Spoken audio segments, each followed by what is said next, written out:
தாமதமாக புரிஞ்சுக்கிட்ட விஷயங்கள் வாழ்க்கையில் நிறைய இருக்குது. அதில் முக்கியமானது பணம் ரொம்ப முக்கியம் ஜெயிக்கிறதுக்கு அப்படிங்கிறது. இதில் பார்த்தீங்கன்னா நிறைய பேர் சொல்லலாம், பணம் மட்டுமே வாழ்க்கை இல்லை, பணம் நிம்மதியை கொடுத்துருமா அப்படின்னு கேட்கலாம். நிம்மதியாக வாழ்கிறதுக்கு பணம் தேவையில்லை, சந்தோஷமாக வாழ்கிறதுக்கு பணம் தேவையில்லை, அதுக்கு பிளாட்ஃபார்ம் கூட போதும் தான். ஆனால் ஜெயிக்கணும் அப்படின்னா அதுக்கு பணம் தேவை. இப்போ யோகி பார்த்தீங்கன்னா சிலம்பம் டோர்னமெண்ட் போகிறான், கப்பு வாங்கிட்டான், மெடல் வாங்கிட்டான், நான் சொல்கிறேன் இல்லையா. இதுக்கு பின்னாடி 1000 ரூபா ஃபீஸ் அவன் கட்டினா மட்டும்தான் அந்த டோர்னமெண்ட்டுக்குள்ளே என்ட்ரே பண்ணுவாங்க.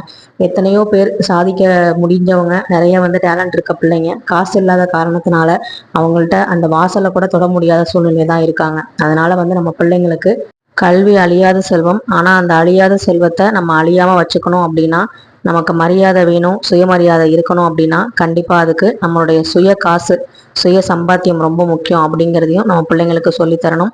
சேமிப்பு அப்படிங்கிறத சின்ன வயசுலன்னு சொல்லித்தரணும். இதை பற்றின லாங் வீடியோ மேலே கொடுத்துருக்கேன், கண்டிப்பாக செக் பண்ணி பாருங்கள். நன்றி.